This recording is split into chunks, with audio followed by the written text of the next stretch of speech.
Good afternoon, everyone. My name is Huang, President and Principal of Econsult Solutions. Thank you so much for joining us this afternoon in the fourth of 8 sessions, Critical Issues Facing the Higher Education Sector. We are at a momentous occasion in the industry, and it's been my delight to uh, participate in this series where we look at different topics of interest for folks in the sector and for folks that work with people in the sector. So delighted that you could join us for a little slice of your lunch hour. For the next 20-ish meeting minutes, we will be talking about today's topic, which is HBCUs in economic development. And I'm joined today by 2 speakers who I have the privilege of rolling out the red carpet for and eager to hear their insights. Starting with Jamie Bracy Green. Dr. Green is a Senior Advisor of Econsult Solutions, as well as the CEO of the National Institute for Inclusive Competitiveness. As an urban farmer and sustainability advocate, Dr. Green is pushing hard to produce food, energy, and new product manufacturing solutions in urban communities. She is an accomplished educational psychologist with significant expertise, persuading colleagues to collaborate to achieve results. Nationally recognized for designing and scaling pre-college developmental pathways and student success initiatives for underrepresented and non-traditional learners in science, engineering, computer science, and related technologies. Her competencies are most valuable when institutional culture change is required to compete in the market. Good afternoon, Dr. Green. Good afternoon.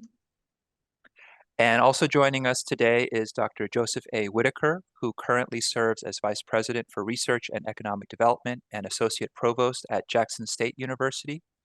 In this capacity, he has responsibility and oversight for research, sponsored programs, research compliance, technology transfer and commercialization, federal relations, and the Center for Innovation, Entrepreneurship, and Economic Development.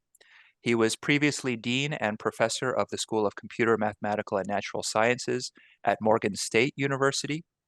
And he also served as Associate Director of the NASA Guest Star program from 2011 to 2016, a 5-year, $96 million cooperative agreement from the NASA Goddard Space Flight Center Earth Sciences Directorate. In addition, he developed and directed the Morgan State University Plant Biotech Research and Analytical Laboratory. Good afternoon, Dr. Whittaker. Good afternoon. Good to be here. Let's jump right into the topic of the day, HBCUs in economic development. And I'm going to ask Dr. Green to go first, and then Dr. Whittaker, connect these dots for me. The point in which we are in the higher ed sector, the increasing role of higher ed sectors in the topic of economic development, and what special place HBCUs can play in this space. Dr. Green? Well, I'm happy to begin. I'm speaking from 2 different perspectives that actually converge. One is, as Lee generously stated, the position of the National Institute for Inclusive Competitiveness, which was emerged from a center that I founded at Temple University, but rolled out after COVID into a national model that raised about $3 million in 18 months to create a STEM for economic development model that supported particularly underrepresented groups who disproportionately attend HBCU institutions. And so the NIC, which we call it affectionately for short, was a vehicle and is still a vehicle for helping HBCUs become anchor institutions. We currently have relationships with Jackson State University, which is where we had the privilege and the honor of meeting Dr. Whittaker, who serves on the board of the National Institute at this point.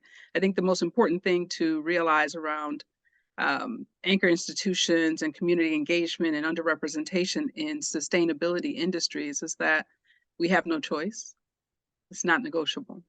That economic development and a framework for economic development emerge from institutions where many young people go, but disproportionately HBCUs have the assets, the mission, and the connectivity to communities that many of our well-intentioned universities can mirror as partners, et cetera. So I want to just put a pin in it there and we'll go in from there in terms of the specific projects that we're working on with HBCUs after Dr. Whittaker speaks. Yeah, that will be my next question. But Dr. Whittaker, I and the audience are very curious to get your take on this subject from within the perspective of an HBCU. How's the evolution been at the institutions that you've been at?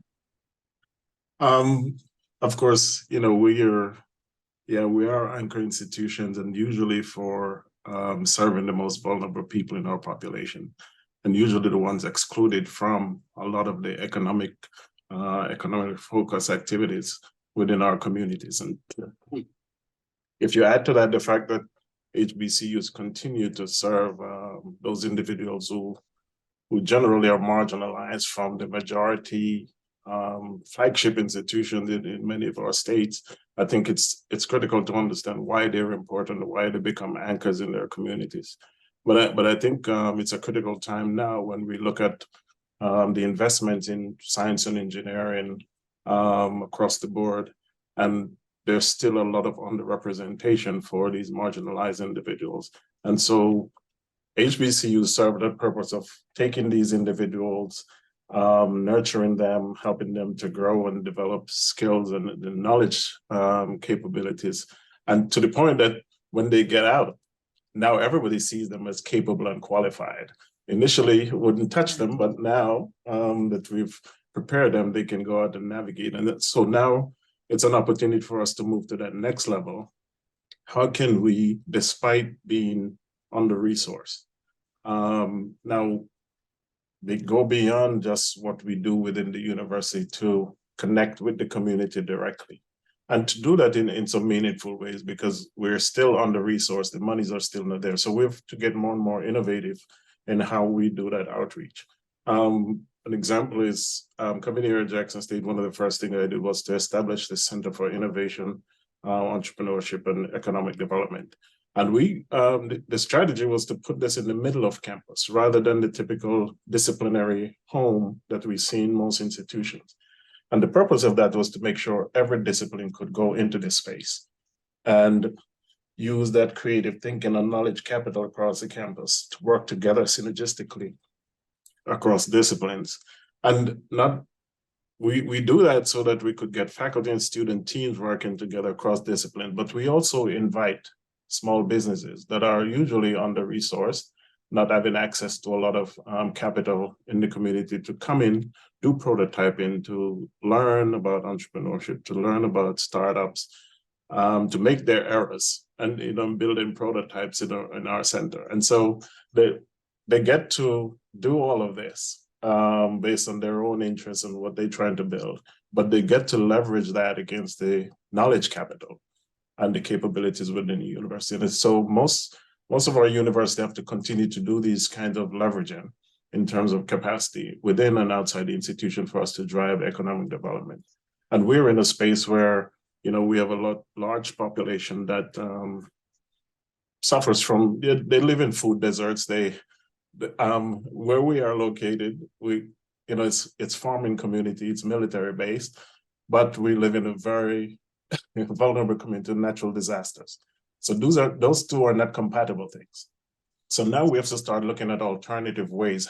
How do we grow food and do the sustainability planning in light of what those natural disasters are, that's counterproductive to providing food and nutrition to the population. And that provides an opportunity for us to engage the population and give them some brand new skill sets as well, so they can be self-sufficient. I loved hearing more about the Center for Innovation, Entrepreneurship, and Economic Development, and particularly the connection of the work that you're doing there with real-world problems right around you.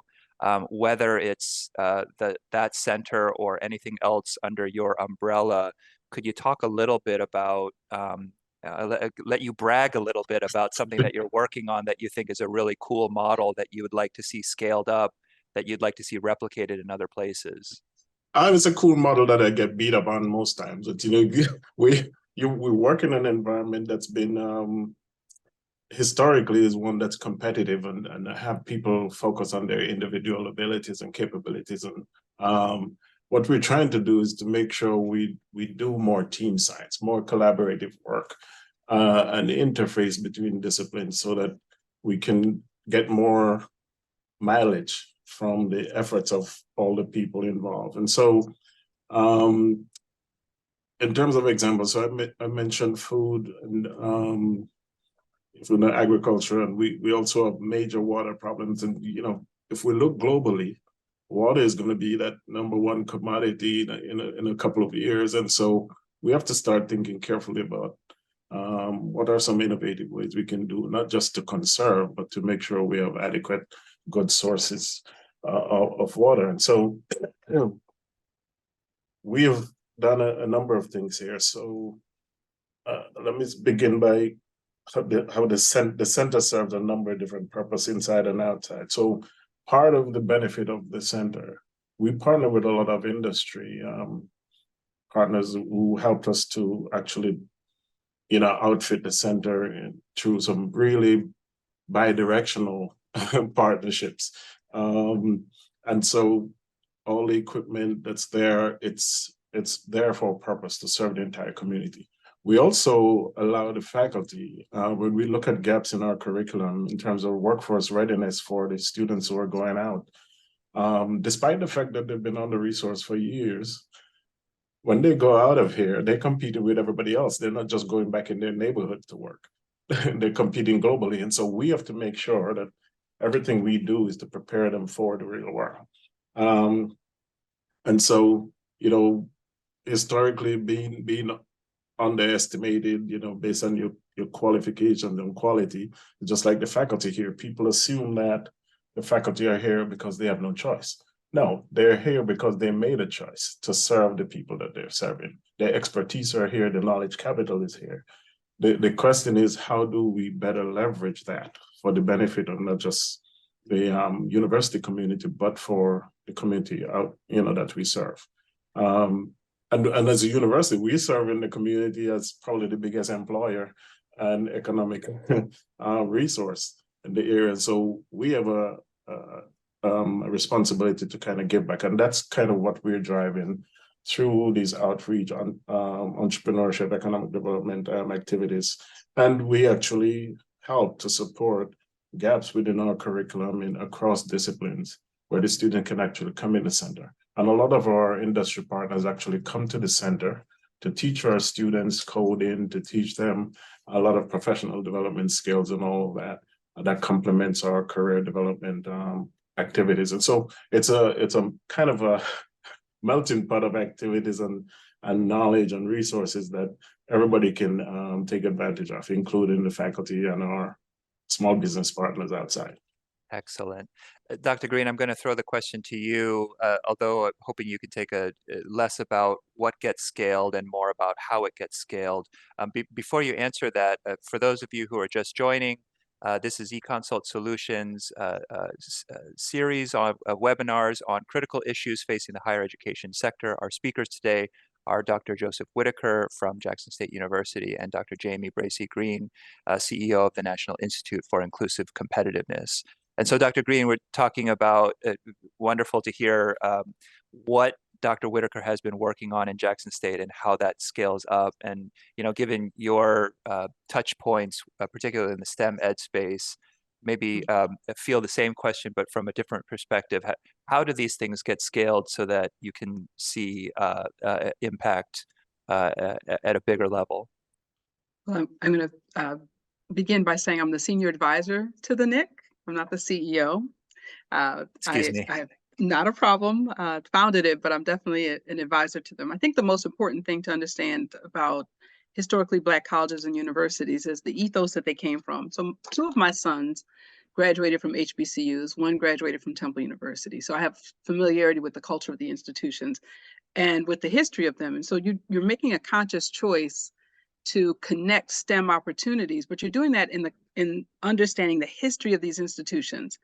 They come from public policy regarding having access to education to begin with, particularly after after the Civil War. And some were started, those Cheney and Lincoln were both started before the Civil War in the United States.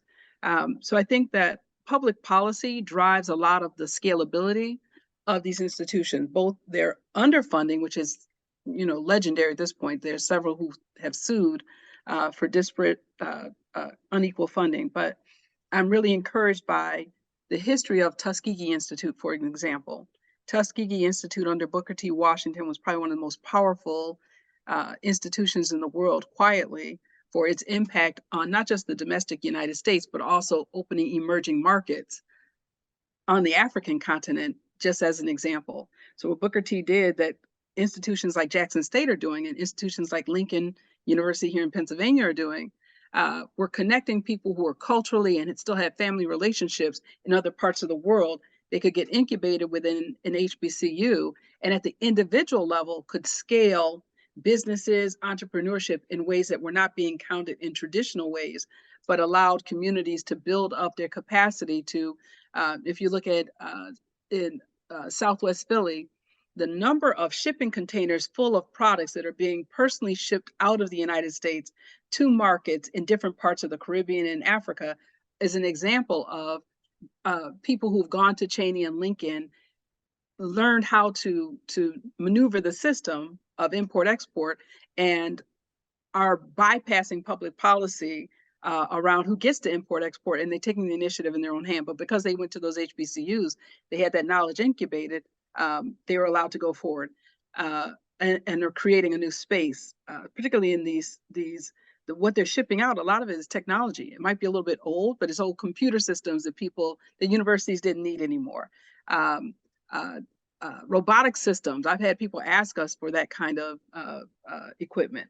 But I want to turn back to public policy, a history of international and global connectivity are some of the scalable models that we've seen already at the individual level.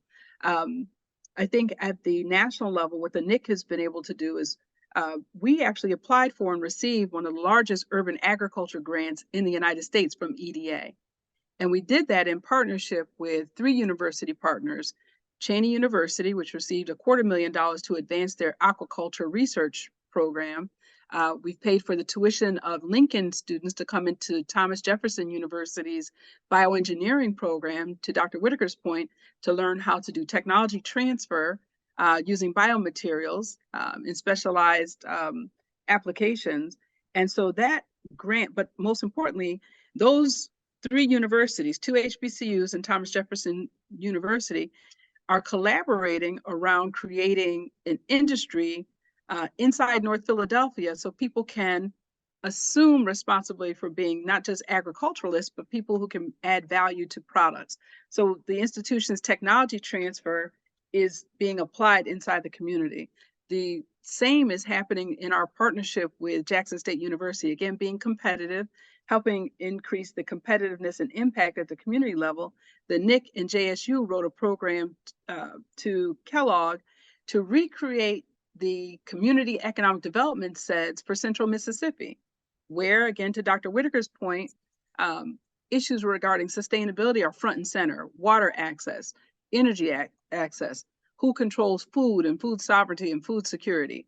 So we are rewriting the map of what economic development looks like using HBCUs, again, a very scalable model: people, places, policy, and things that allow us to move vulnerable communities into high growth industries.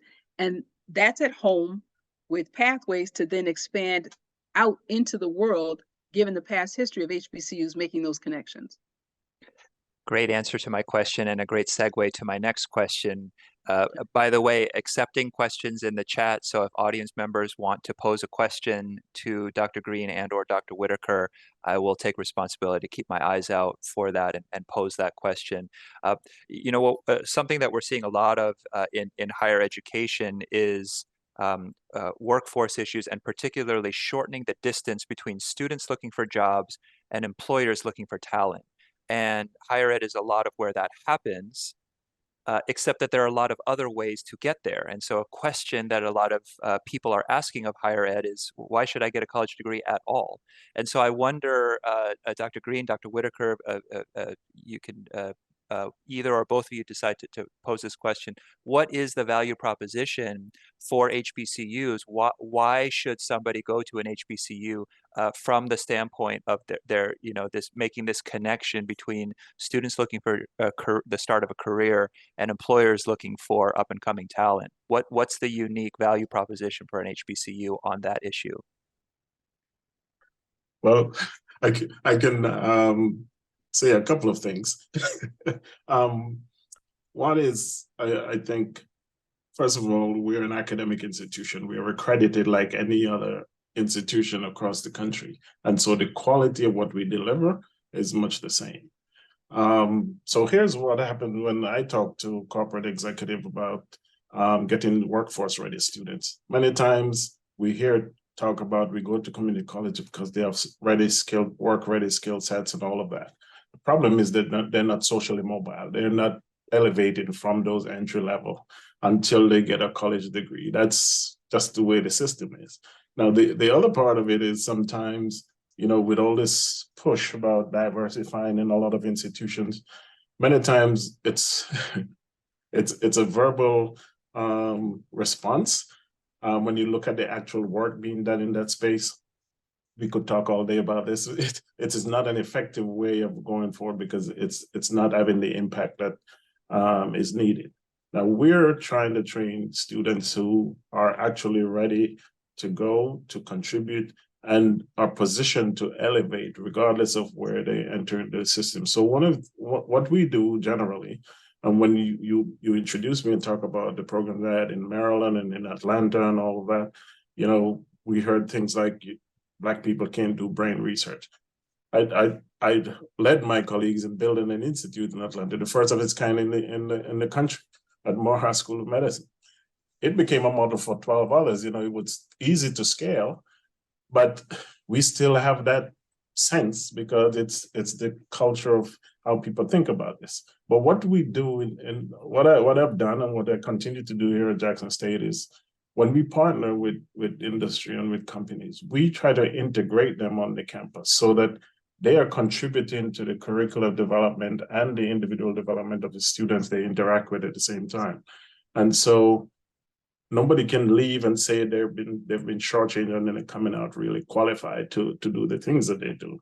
The company liaisons get to work with them and see their work ethic and the quality of what they do. And so that transition is there. So people get to see what they're learning and what the value is. They get to see how we interact, how we interface. The industry partners get fully embedded and have free reign of moving people around. What some other areas that we work with, not just in STEM, but across the board, we do a lot of cybersecurity training and data science, because that's the future. Almost everywhere, there's so much data, and we can't even manage to analyze and assess those things. And so we continue to get partnerships and students coming in, because a lot of the areas that are trending in terms of where science and engineering and economic development is going, normally we don't have the right level of representation that reflects our community. And so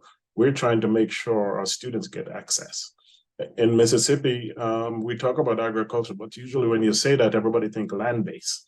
We partner with the University of Southern Mississippi, and we have access to the Gulf of Mexico and all the shipping and research and all of that, supported by NOAA and other folks, including NSF. And so we get our students embedded there. They have no role models in these spaces.